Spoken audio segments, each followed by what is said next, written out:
और बड़ी खबर इस वक्त आ रही है, आपको बता दें कि तुर्की ने बरतानिया के साथ बहुत बड़ा मुआहदा किया है।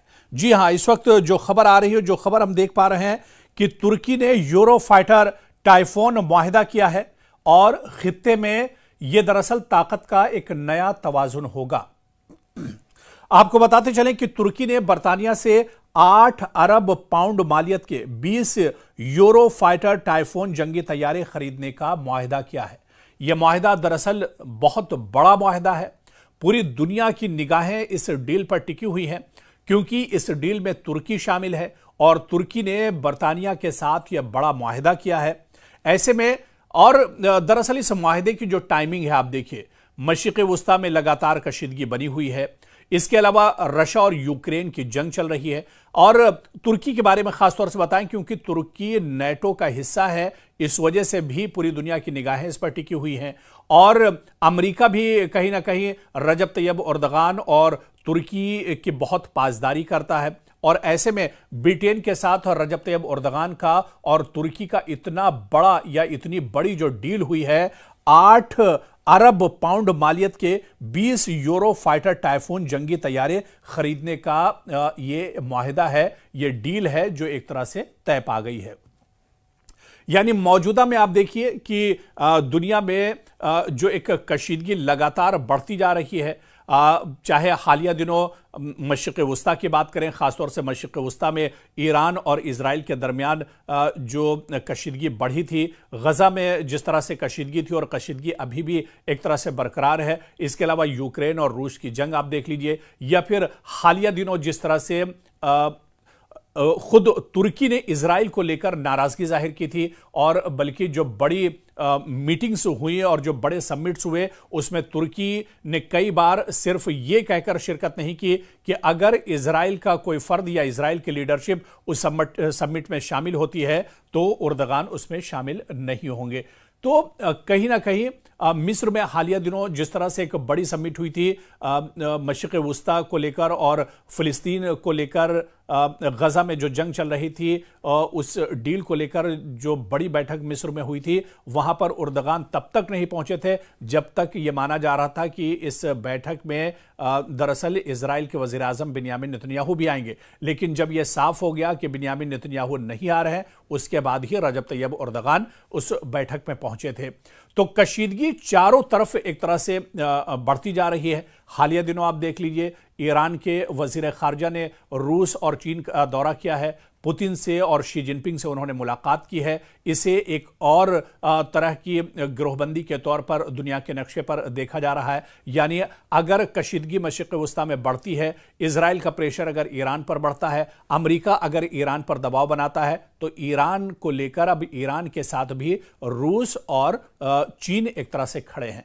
तो पूरी ये जो ग्रोहबंदी हो रही है और जिस तरह से कशीदगी के बीच में जो हालात हैं पूरी दुनिया की, या जो सियासी हालात अब बनते जा रहे हैं, ऐसे में तुर्की का बरतानिया के साथ ये मुआहदा बहुत अहम माना जा रहा है। और ये छोटी मोटी डील भी नहीं है, 8 अरब पाउंड की ये डील है जो एक तरह से की गई है।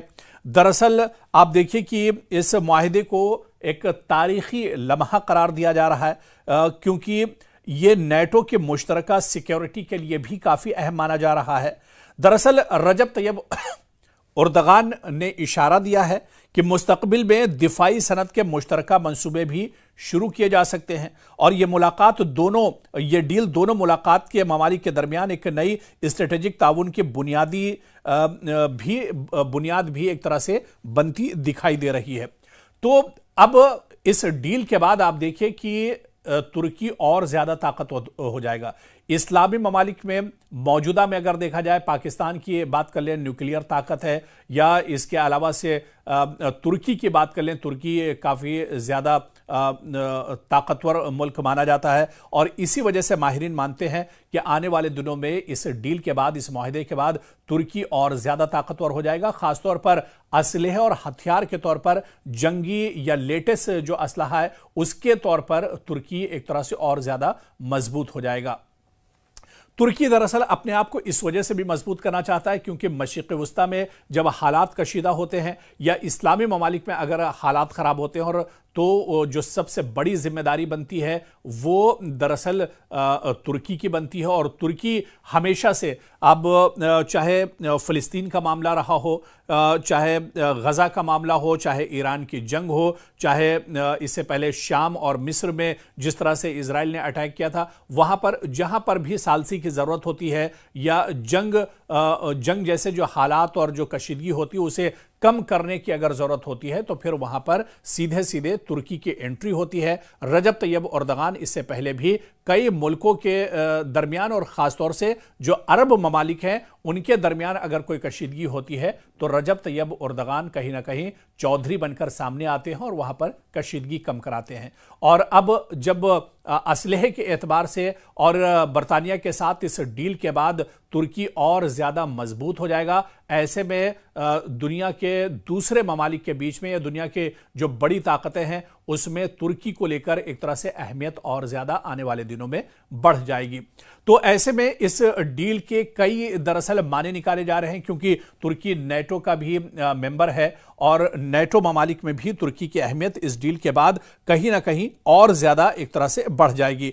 और इस तरह से आप देखिए कि मुल्की दिफाई सनत की खुद किफालत का मकसद जो है वो भी तुर्की का पूरा हो जाएगा। अमेरिका के साथ F-35 प्रोग्राम तनाज़े के बाद इसे एक दरअसल नई स्ट्रेटेजी और हिकमत अमली के तौर से देखा जा रहा है। मुस्तकबिल में इजरायली F-35 और दीगर जदीद तैयारों का मुतबादिल इसे बनता हुआ देखा जा सकता है।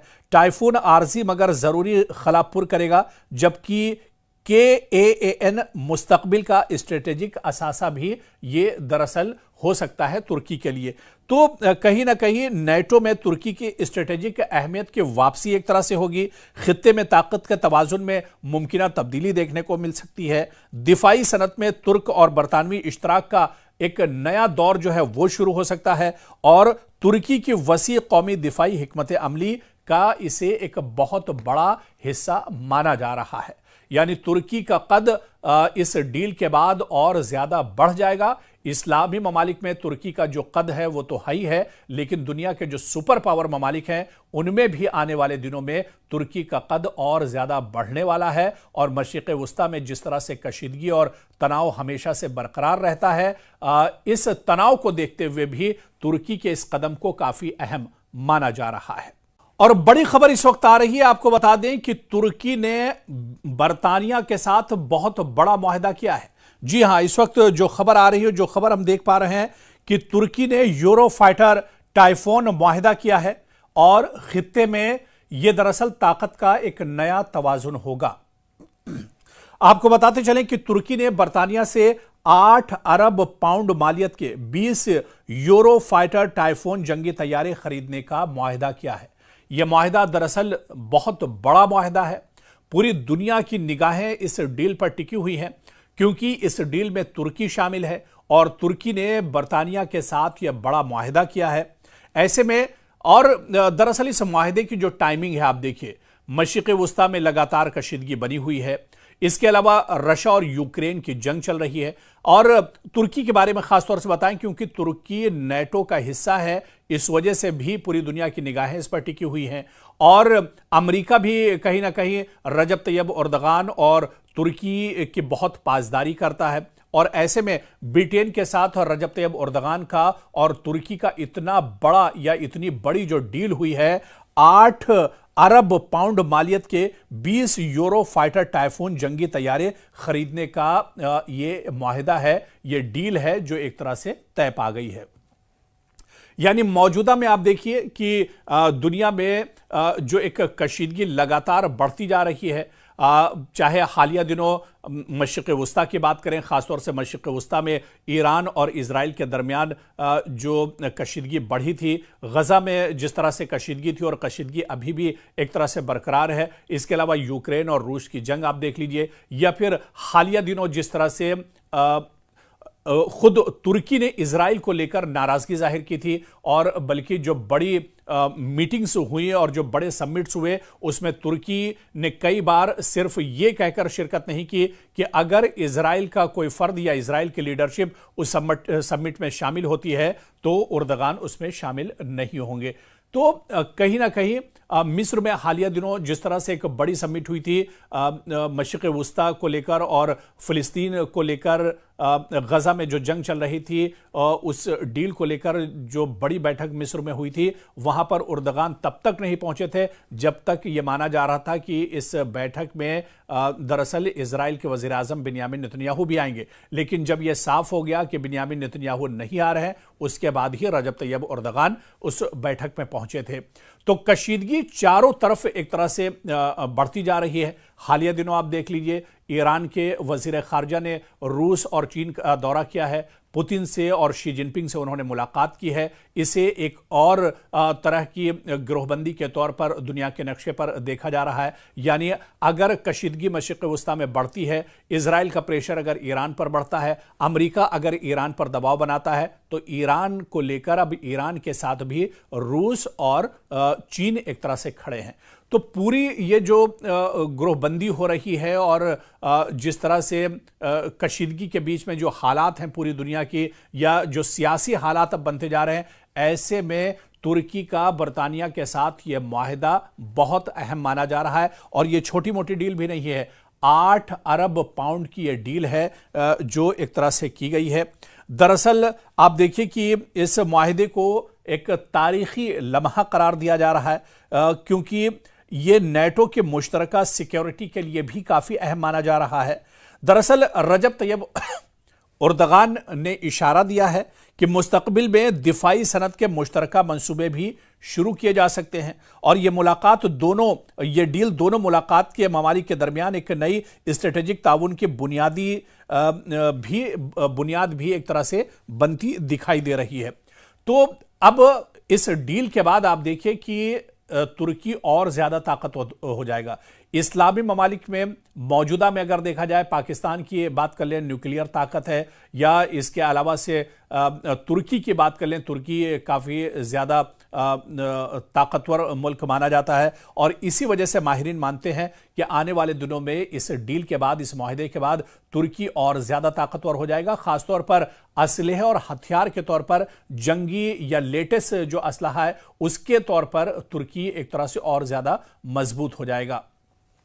तुर्की दरअसल अपने आप को इस वजह से भी मजबूत करना चाहता है क्योंकि मशरिक़ वुस्ता में जब हालात कशीदा होते हैं या इस्लामी ममालिक में अगर हालात ख़राब होते हैं, और तो जो सबसे बड़ी जिम्मेदारी बनती है वो दरअसल तुर्की की बनती है। और तुर्की हमेशा से, अब चाहे फ़िलिस्तीन का मामला रहा हो, चाहे गज़ा का मामला हो, चाहे ईरान की जंग हो, चाहे इससे पहले शाम और मिस्र में जिस तरह से इजराइल ने अटैक किया था, वहाँ पर जहाँ पर भी सालसी की ज़रूरत होती है या जंग जैसे जो हालात और जो कशीदगी होती है उसे कम करने की अगर जरूरत होती है, तो फिर वहां पर सीधे सीधे तुर्की की एंट्री होती है। रजब तैयब उर्दगान इससे पहले भी कई मुल्कों के दरमियान, और ख़ासतौर से जो अरब ममालिक हैं उनके दरमियान अगर कोई कशीदगी होती है तो रजब तैयब उर्दगान कहीं ना कहीं चौधरी बनकर सामने आते हैं और वहां पर कशीदगी कम कराते हैं। और अब जब असलहे के एतबार से और बरतानिया के साथ इस डील के बाद तुर्की और ज़्यादा मजबूत हो जाएगा, ऐसे में दुनिया के दूसरे ममालिक के बीच में या दुनिया के जो बड़ी ताकतें हैं उसमें तुर्की को लेकर एक तरह से अहमियत और ज़्यादा आने वाले दिनों में बढ़ जाएगी। तो ऐसे में इस डील के कई दरअसल माने निकाले जा रहे हैं, क्योंकि तुर्की नेटो का भी मेंबर है और नेटो ममालिक में भी तुर्की की अहमियत इस डील के बाद कहीं ना कहीं और ज़्यादा एक तरह से बढ़ जाएगी। और इस तरह से आप देखिए कि मुल्की दिफाई सनत की खुद किफ़ालत का मकसद जो है वो भी तुर्की का पूरा हो जाएगा। अमेरिका के साथ F-35 प्रोग्राम तनाज़े के बाद इसे एक दरअसल नई स्ट्रेटेजी और हिकमत अमली के तौर से देखा जा रहा है। मुस्तकबिल में इजरायली F-35 और दीगर जदीद तैयारों का मुतबादिल इसे बनता हुआ देखा जा सकता है। टाइफून आर्जी मगर ज़रूरी खलापुर करेगा, जबकि KAAN मुस्तकबिल का स्ट्रेटेजिक असासा भी ये दरअसल हो सकता है तुर्की के लिए। तो कहीं ना कहीं नेटो में तुर्की की स्ट्रेटेजिक अहमियत की वापसी एक तरह से होगी।